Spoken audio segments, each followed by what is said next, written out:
नमस्कार। आज हम MHD 7 में ही चॉम्स्की द्वारा बनाए गए रूपांतरण निष्पादन व्याकरण के अध्ययन की प्रविधि के विषय में जानेंगे। क्या है ये? चॉम्स्की के रूपांतरण निष्पादन व्याकरण के दो निश्चित युग हैं। दो निश्चित युग मतलब दो निश्चित समय हैं। कौन से? उनका एक 1957 का मॉडल और दूसरा 1965 का मॉडल। कौन से दो मॉडल? एक 1957 का मॉडल और एक 1965 का मॉडल। पहला जो है वो 1957 का मॉडल सिंटैक्टिक स्ट्रक्चर्स नामक ग्रंथ में प्रस्तुत किया गया था और दूसरा मॉडल जो aspects of the theory of syntax नामक ग्रंथ में संशोधित रूप में प्रस्तुत किए गए। पहली पुस्तक में अब हम बात कर रहे हैं पहली पुस्तक की। पहली पुस्तक कौन सी है? Syntactic structures. उसमें उन्होंने व्याकरण के 3 प्रकार के नियमों की संकल्पना को प्रस्तावित किया है। इस पुस्तक में उन्होंने क्या किया है? व्याकरण के 3 प्रकार के नियमों की संकल्पना को प्रस्तावित किया। वो 3 तरह की संकल्पना क्या है? पहली पदबंध रचना नियम यानी फ्रेज स्ट्रक्चर रूल्स। पदबंध।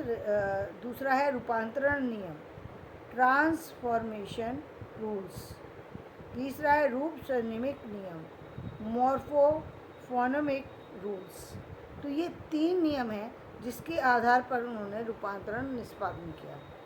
अब हम आगे चलते हैं तो हम पदबंध रचना नियम के आधार पर को रूपांतरण प्रकार व्याकरण में विश्लेषण वाक्य में शुरू होता है। उन्होंने पहला पदबंध रचना नियम को उन्होंने बताया कि रूपांतरण प्रकार जो है वो व्याकरण में विश्लेषण वाक्य से शुरू होता है। सही तथा स्वीकार्य वाक्यों को घटकों में दिखाया जाता है और इस प्रक्रिया के अंतर्गत क्या होता है? सही और स्वीकार्य वाक्य यानी जो वाक्य अनुकूल है, यानी जो वाक्य नियमतः सही है उसी को घटक के रूप में दिखाया जाता है, उसी को अलग अलग करके दिखाया जाता है। जैसे पहला वाक्य उन्होंने दिखाया तो पहले वाक्य को कैसे बनाएंगे? पहले उन्होंने हिंदी में बताया कि समान संज्ञा पद हैं। तो समान संज्ञा पद कैसे? जैसे राम स्कूल गया तो राम और स्कूल दोनों संज्ञा पद हो गए। दोनों समान भी हैं और मतलब दोनों संज्ञा पद हैं यानी दोनों ही समान संज्ञा पद कहे जाएंगे। एक जैसे ही संज्ञा के 2 पद हैं यहाँ पर। और दूसरा है क्रियापद। वो कौन सा है? गया। तो इसको हम यदि इंग्लिश में बोलेंगे तो सब्जेक्ट नाउन फ्रेज और कहेंगे। पहले वाले को नाउन फ्रेज कहेंगे और दूसरे वाले को कहेंगे जो है वर्ब फ्रेज।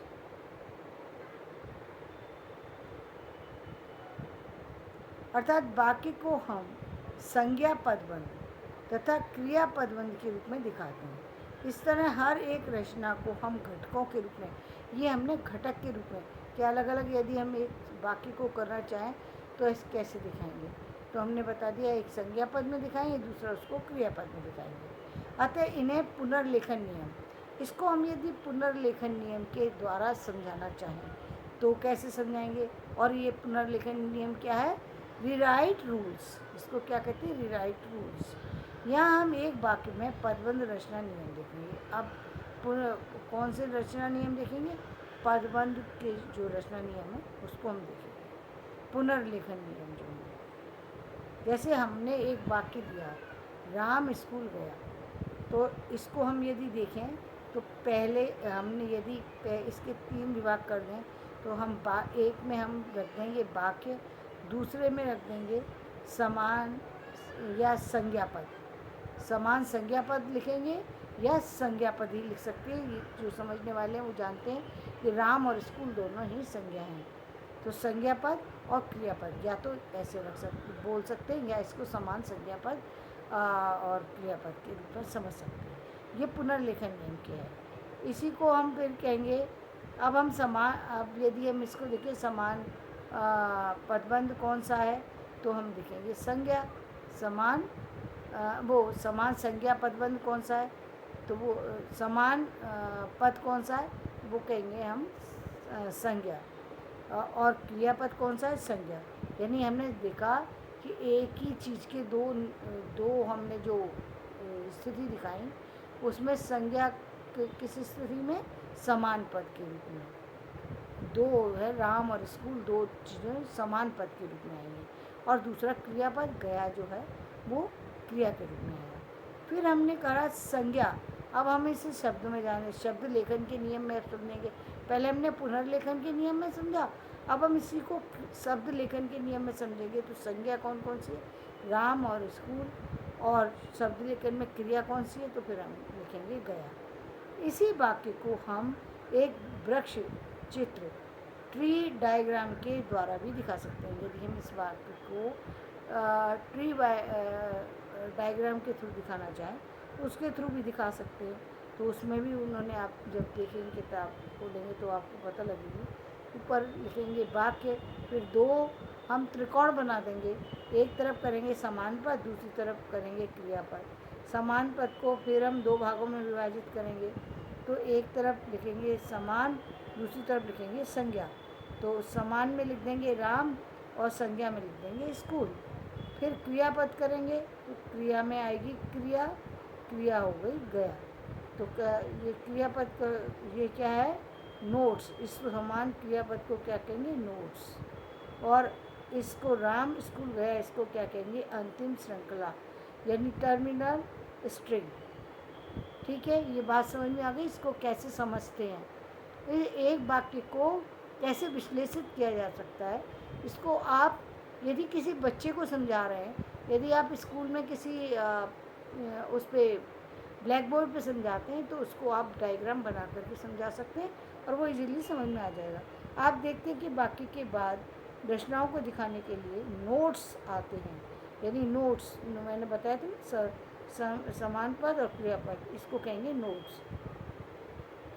जो रचना के द्योतक चिन्ह हैं, अंतिम श्रृंखला में शब्द आते हैं। और अंतिम श्रृंखला यानी जब हमने ट्री बनाया तो उसकी लास्ट जो वो थी श्रृंखला ख़त्म हुई, जहाँ पर उसमें हमने उसके जो शब्द नोट्स दिखाए, अन्य शब्द दें, तो हम पदबंध रचना नियम के सैकड़ों वाक्य निर्मित करते हैं। अंतिम श्रृंखला में शब्द आते हैं और इसी शब्द के द्वारा यदि हम इनको बदलने की कोशिश करें तो सैकड़ों शब्दों का निर्माण कर सकते हैं। कैसे, उसको भी हम समझ लेते हैं। जैसे राम स्कूल गया, अब हम इसको कह सकते रहीम बाज़ार गया, जोसफ स्टेशन गया। इसके आगे हम माँ बाज़ार गई, सोहन खेलने गया। कुछ भी हम इसके आगे बढ़ाते जाएंगे और इस तरीके से हम सैकड़ों शब्द जो है निष्पादित कर सकते हैं। यानी सैकड़ों शब्द हम निर्माण कर सकते हैं, नए शब्दों को क्रिएट कर सकते हैं। तो इस तरीके से नए शब्दों की रचना, रूपांतरण नियम हो गया ये, रूपांतरण निष्पादन नियम जो ये आपने देखा आज। तो ये हमने आज जाना कि कैसे जो हमारे जो चॉम्स्की हैं उन्होंने रूपांतरण निष्पादन नियम को किस तरीके से विश्लेषित किया है। अब इसके आगे कल हम जानेंगे रूपांतरण नियम को, इससे आगे दूसरे भाग में वो रूपांतरण नियम, आज ये पहला भाग है रूपांतरण नियम का, ये पहला भाग है। कल हम रूपांतरण नियम के दूसरे भाग में फिर दूसरी कुछ अन्य चीज़ों के बारे में चर्चा करेंगे। धन्यवाद। मेरा वीडियो पसंद आए तो इसे लाइक करें, शेयर करें और सब्सक्राइब करें।